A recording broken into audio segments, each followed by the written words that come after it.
ये कहानी एक ऐसे गरीब बच्चे की है जिसने अपने बचपन में ही सोच लिया था कि वो बहुत अमीर आदमी बनेगा, पर उसे रास्ता दिखाने वाला कोई नहीं है। उसे अपनी मंजिल तक खुद ही पहुंचना होगा। VM film inside presenting rising high. कहानी की शुरुआत में हमें विक्टर को दिखाया जाता है, जो अपने मॉम डैड के साथ गरीबी की जिंदगी जीता है। हालात तब और भी बद से बदतर हो जाते हैं जब विक्टर के डैड की जॉब छूट जाती है। उसके बाद उसकी मॉम भी एक अमीर आदमी के लिए इन दोनों को छोड़कर चली जाती है। विक्टर उस दिन फैसला करता है कि वो आगे चलकर बहुत पैसे कमाएगा। कुछ साल बीत जाते हैं और अब विक्टर बड़ा हो चुका है। वो शहर जाना चाहता है। उसके डैड उसके जाने से पहले उसे $200 देते हैं और कहते हैं कि शहर में बहुत मेहनत करना और हमेशा खुश रहना। इसके बाद विक्टर शहर आ जाता है, जहां उसके पास इतने पैसे नहीं होते कि वो किसी कमरे को रेंट पर ले सके। हालांकि वो एक कमरा देखता भी है, लेकिन उसका रेंट $2000 होता है। इसीलिए रात उसे फुटपाथ पर गुजारनी पड़ती है। अगले दिन वो एक कंस्ट्रक्शन साइट पर जाता है, जहां पर एक मजदूर के तौर पर काम करता है। पूरे दिन मेहनत करने के बाद जब पैसों का वक्त आता है तो उसका जो कॉन्ट्रैक्टर होता है वो उसे आधे पैसे देता है और कहता है कि आधे पैसे सिक्योरिटी के तौर पर मैंने अपने पास रख लिए। विक्टर के पास आज भी इतने पैसे नहीं है कि वो रात गुजारने के लिए कहीं पर छोटा मोटा कमरा किराए पर ले सके। इसीलिए वो एक बेंच पर लेट जाता है। बेंच पर लेटे हुए उसे ख्याल आता है कि अगर वो इसी तरह से काम करता रहा तो कभी वो जिंदगी में आगे नहीं बढ़ पाएगा। इसीलिए अगली सुबह वो अपने लिए बहुत अच्छे कपड़े खरीदता है, जिन्हें पहनकर उसे कॉन्फिडेंस आता है। जिसके बाद वो एक कैफे में जाकर अपने नकली डॉक्यूमेंट्स बनाता है। साथ ही अपना इनकम सर्टिफिकेट बनाता है, जिसमें उसकी इनकम $2000 है। और अब वो एक रियल एस्टेट एजेंट से मिलता है। रियल एस्टेट एजेंट उसके कपड़े देखकर समझ जाती है कि ये बहुत ज़्यादा प्रीमियम नहीं है, इसीलिए वो बहुत ज़्यादा उसे एंटरटेन नहीं कर रही होती। पर जब वो अपना इनकम सर्टिफिकेट दिखाता है, जिसमें $2000 उसकी इनकम है, तो वो उससे बहुत इंप्रेस हो जाती है। जिसके बाद वो उसे प्रीमियम अपार्टमेंट किराए पर देने के लिए तैयार हो जाती है, जिसका मंथली रेंट $3400 है और अब हर महीने $3400 रेंट चुकाना होगा। इसीलिए वो उसी कंस्ट्रक्शन साइट पर जाता है जहां पर उसने एक दिन पहले काम किया था। वहां पर जितने भी वर्कर्स होते हैं वो उन सबको इकट्ठा करता है और कहता है कि मुझे पता है कि तुम एक रात रुकने के लिए $38 चुकाते हो, पर मेरे पास एक प्रीमियम अपार्टमेंट है जिसमें हर तरह की फैसिलिटीज है और उस जगह पर रहने के लिए तुम्हें मात्र एक दिन के $40 देने होंगे और ना ही तुम्हें अपना इनकम सर्टिफिकेट दिखाना होगा।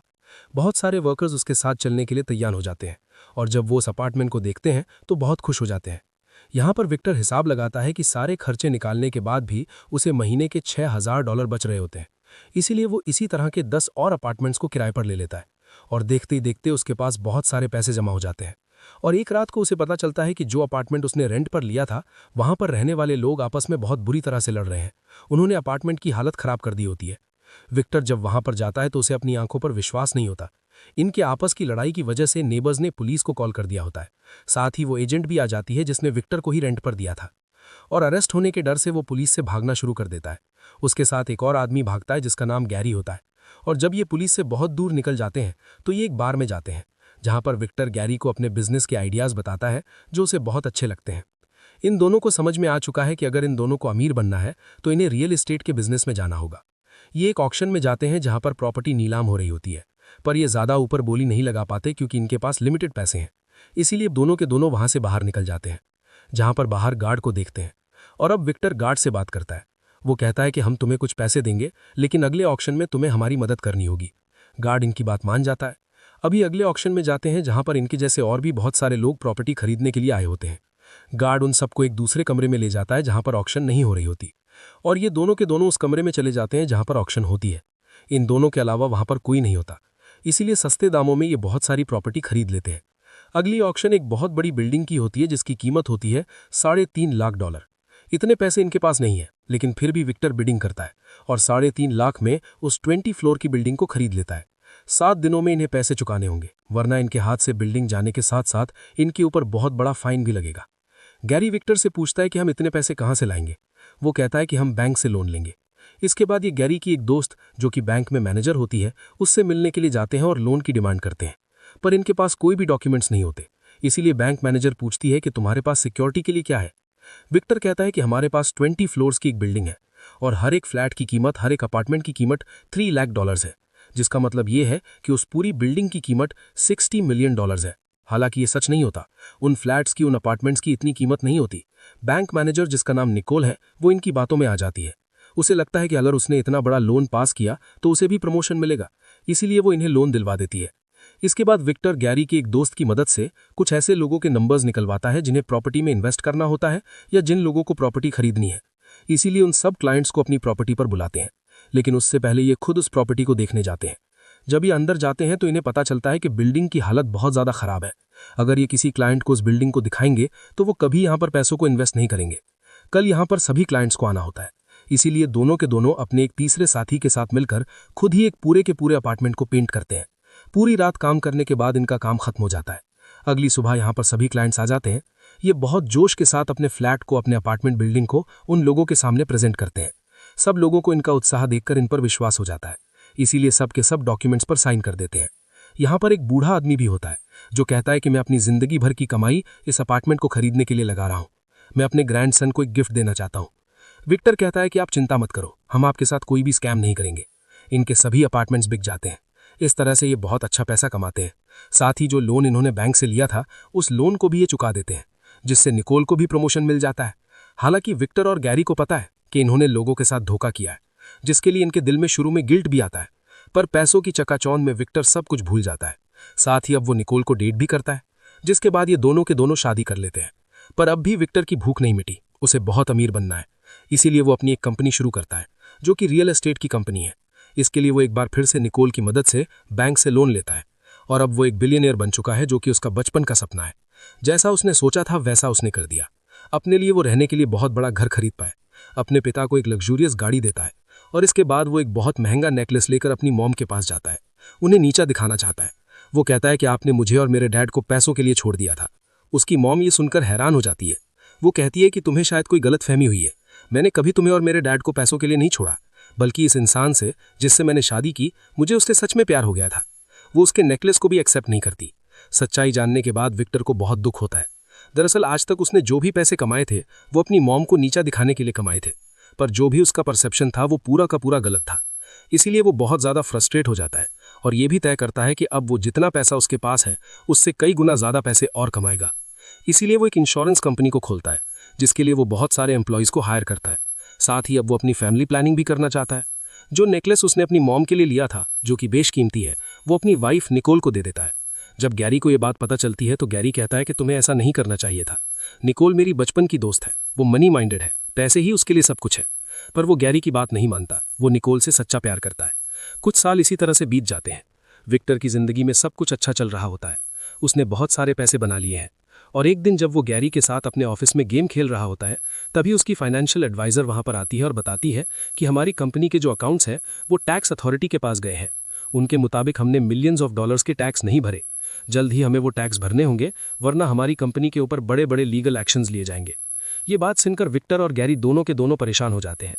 दरअसल विक्टर ने जितने भी पैसे कमाए थे वो सब पैसे उसने घर खरीदने में और महंगी महंगी गाड़ियां खरीदने में लगा दिए थे। इसीलिए भागकर वो अपने घर जाता है, जहां पर उसकी वाइफ निकोल उसके बच्चे के साथ होती है। वो निकोल से कहता है कि जो नेकलेस मैंने तुम्हें दिया था वो कहाँ पर है। निकोल उसकी बात का कोई जवाब नहीं देती। दरअसल वो नेकलेस अब घर पर नहीं है और ना ही निकोल उसे बताती है कि वो नेकलेस कहाँ पर है। यहाँ पर उसे गैरी की बात याद आती है, इसीलिए वो गैरी के पास जाता है और पैसों की डिमांड करता है। गैरी कहता है कि तुम मेरी सारी सेविंग्स को टैक्स में भरना चाहते हो। विक्टर कहता है कि नहीं, मैं टैक्स में नहीं भरना चाहता, बल्कि मैं उन पैसों से और भी प्रॉपर्टी खरीदना चाहता हूँ। मैं अपने काम को बढ़ाना चाहता हूँ। और अब ये ऐसे ही करते हैं। ये अपनी कंपनी की, अपनी प्रॉपर्टी की ऐड को टीवी पर भी रन करते हैं। साथ ही अलग अलग शहरों में और भी प्रॉपर्टीज को खरीद लेते हैं। इन्होंने अपना सारा पैसा बिजनेस में लगा दिया है। इनके पास एक भी पैसा नहीं बचता और इन दोनों को पूरा विश्वास है कि इनके नए प्रोजेक्ट से इन्हें बहुत फायदा होगा। वहीं निकोल को पता चल जाता है कि विक्टर ने उसे चीट किया है, इसीलिए अपने बच्चे को लेकर वो घर छोड़कर चली जाती है और कोर्ट में डिवोर्स के लिए फाइल कर देती है।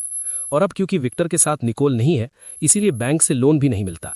अपने काम को आगे बढ़ाने के लिए इन्हें पैसे चाहिए। विक्टर के पास बहुत प्रॉपर्टी तो है, लेकिन उसके बिहाफ पर भी उसे कोई पैसा नहीं मिल सकता, क्योंकि वो सारी की सारी प्रॉपर्टी निकोल के नाम है। पैसे ना होने की वजह से इनका काम बहुत ज़्यादा डाउन हो जाता है। पर अब भी वो हार नहीं मानना चाहता। वो गैरी से कहता है कि हम खुद का बैंक खोलेंगे, जिसके बाद खुद सेंट्रल बैंक हमें लोन देगा।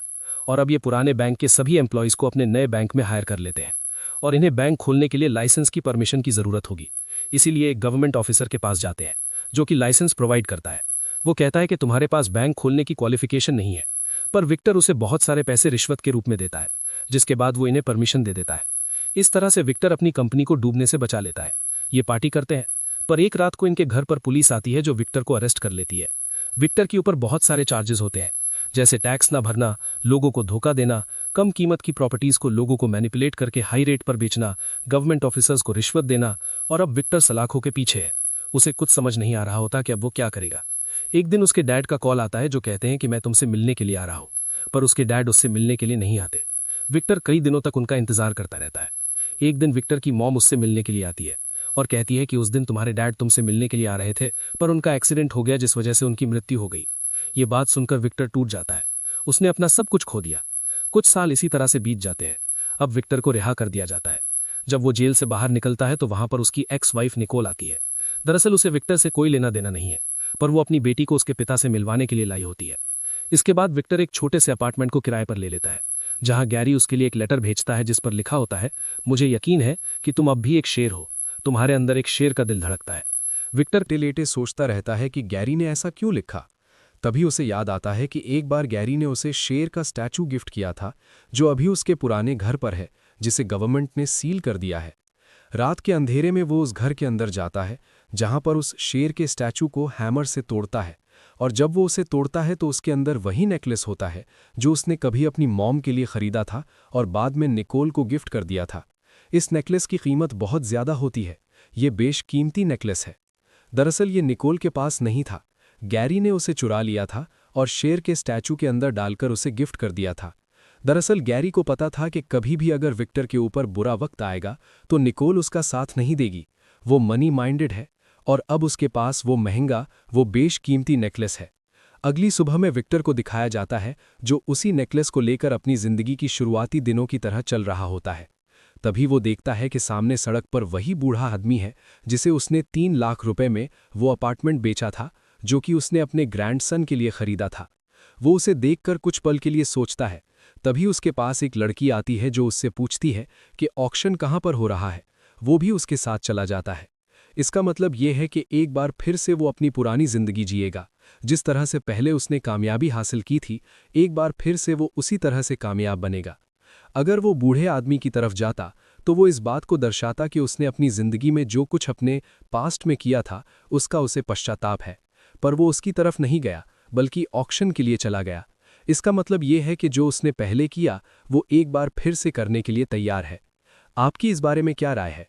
कमेंट बॉक्स में ज़रूर लिखें। उम्मीद करते हैं कि ये कहानी आपको पसंद आई होगी। कहानी दिखने के लिए बहुत बहुत धन्यवाद। मिलते हैं एक और नई कहानी के साथ।